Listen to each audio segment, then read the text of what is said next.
Togo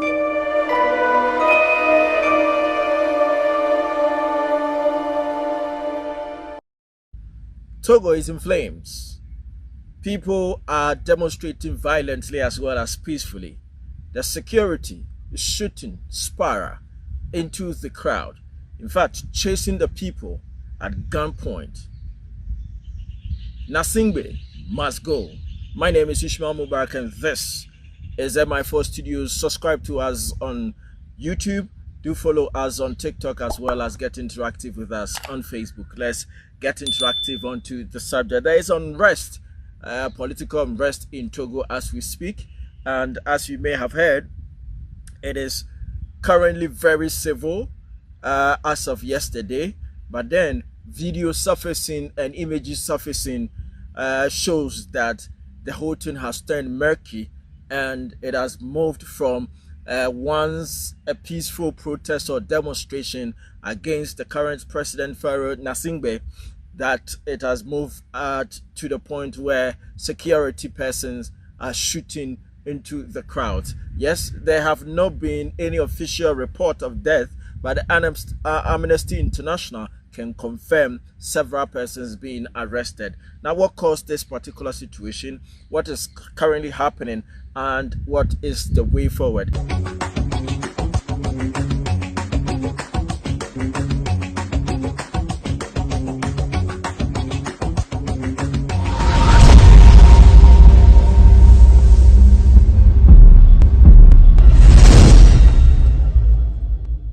Right.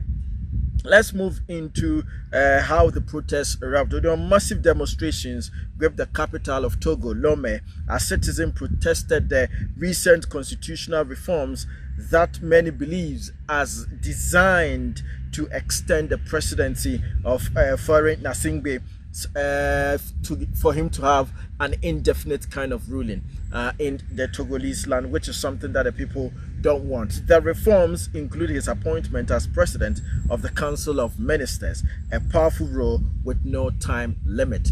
And so therefore, this is why the people are demonstrating. Right, the Togo under Faure Gnassingbé has not been the Togo that we all expected to be. One, Togo has seen a lot of international ban and punishment. One, just recently, that from the likes of the United States of America and several other nations that Togo would have fared well with are currently not faring well with Togo. Economically, Togo has not seen the best of shape, and Togo, the Togolese, as it has been demonstrated several times, are currently tired of Faure Gnassingbé for just being so power hungry and keeping to the seat of the presidency just like it is some kind of monarchical right or some kind of family right to this regard. So this is why the people, his term of office is coming to an end, and since the term of office is coming to an end, the Togolese felt like, oh, at least there's going to be some form of relief, so they're going to get some new faces or some new kind of leadership in the realms of affairs and in charge of the economic management of Togo. But then this issue has come to change the entire thing, as the sitting president has now been appointed at the highest council in terms of ministerial roles, which is without any time limit. That is still giving him somewhat the powers of a president, but in this case without any limitation. That is making the people or the youth in Togo feel like the man doesn't want to go anywhere. Why are African leaders and African president, some of them are so power hungry to this regard? Why is this so rampant in Africa that we find so many places in Africa where African leaders might have served a term or two, have even gone the third to the fourth, and yet doesn't want to move out of presidency? Yes, in some cases it's for the good, in other cases it's for the worse, or it's for parochial interest. In the case of Faure Gnassingbé of Togo, it's seemingly, looking at the sentiment and looking at the economic indicators of Togoland as it stands right now, it's seemingly like it is a parochial interest from this gentleman. So right, Gnassingbé has been in power since 2005, so he's been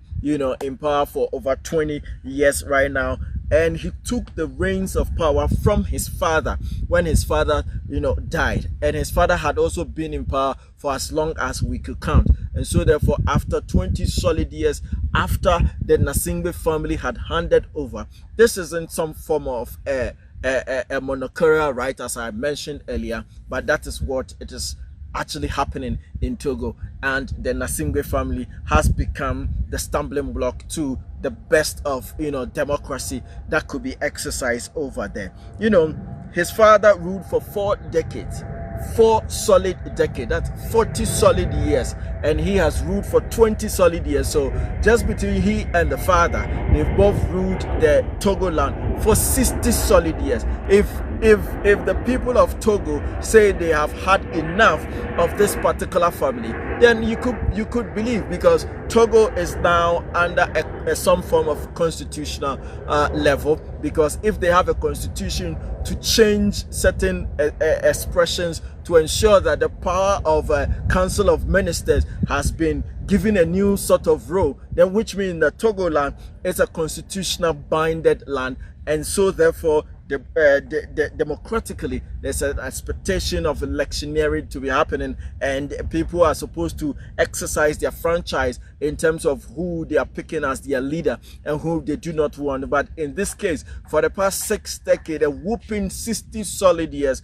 Togo has found itself in the wrong arms of the Gnassingbé family that is currently still ruling and expanding and ensuring that the walls of the constitution will contain them until probably the next Gnassingbé is ready to take charge of this. And so therefore, the protests began on Thursday and have continued for about 4 days now. Demonstrators have blocked roads, they've burned ties, they've erected barricades in several neighborhoods, particularly in the opposition stronghold like Bay. In response, the security forces have used tear gas, batons, and even entered homes, reportedly assaulting residents. So, as I've mentioned earlier, the security is not really attending to this more civil. They are attending to this above a certain stage, which is more than the civil nature. And that has also angered the people who are protesting, and so therefore some level of violence have been recorded from both sides. And I don't think that Faure Gnassingbé is ready to push the nation into another civil war, because the Togo unrest was just quiet for a while under his father Faure Gnassingbé Senior. There was so many unrest and attempts to take him out of office, and after 2 terms of the son, the same thing had happened, and constitutionally, or one way or another, they found their way to turn up the constitution to accommodate whatever that is happening in the presidency there. And the people have had enough, and I don't get it. Why African leaders are so power drunk to this regard? And if you have sacrificed to help the nation gain independence, the country doesn't become your property or your family right. If it is not a monarchical kind of system, then you don't have any rights of leading the people when they don't need you. Even in a monarchical system, when the people do not need you, I believe there are rules, there are certain rules and jurisdictions that could serve as a removal or an impeachment kind of system to get those kind of leaders out of office to this regard. So, a lot is happening. Unmarked vehicles are now patrolling the street, and I have spotted videos where these unmarked vehicles are shooting, civilians to this regard.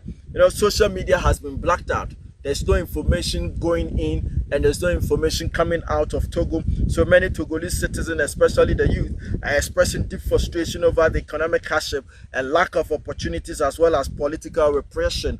And it is the only way youth will have enough time to come out to demonstrate. And this president, as of the time this issue started, had come to, post about his birthday, thanking the people of Togo for giving him that new, position where constitutionally there has been a shift, and where the people have come to oppose this particular new role that has been offered him, or he has offered himself, so to speak, right? So, this has been the case in Togo, and we do not want any level of, unrest rising beyond this point. We do not need any level of economic instability beyond this point. Togo shares borders with Ghana, and so therefore we want to have that kind of peaceful borders that we have shared. But then African leaders are so power drunk, majority of them. Some of them cannot emulate that of His Excellency, the late Flight Lieutenant Jerry John Rawlings. He came through power through a coup d'etat, released the presidency back onto a civilian government, the Liman government. He gained so much opposition, and so therefore he took it back. He led the country for about 10 years, and he himself, as a leader of the country, led the drafting of the current and the Fourth Republic, the 1992 Constitution, with whatever or whoever that was involved, and drew that particular constitution, subjected himself to an election. He was elected democratically, sworn in power. On a second term, was also subjected to an election and elected, democratically, sworn in into power.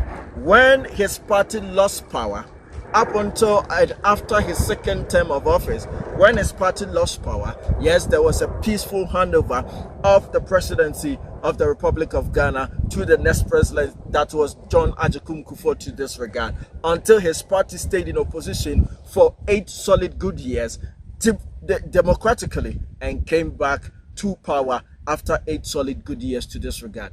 That makes His Excellency, the late Flight Lieutenant Jerry John Rawlings, a very unique factor in the African politics, moving in from the military up onto the democratical, regimes of the African political, cycles.